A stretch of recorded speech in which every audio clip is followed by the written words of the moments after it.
అప్పో బిర్యానీ పెట్టుకో తిను అంతేం చేస్తావు అది కొంత ప్రకాష్ బిర్యానీ పెట్టుకో ఏం బాగలేదా బాగుంది ఇట్లాంటి చోట్ల వద్దొద్దనే పోతుంది పెట్టుకో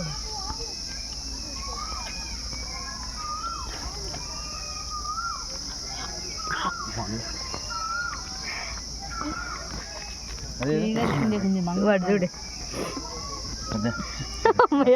లే మూడు చూడు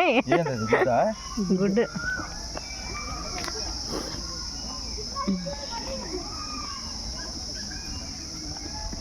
ఇద్దన్న బజ్జీ అన్నం పట్టు బజ్జీ నోరు కూడా తీయడు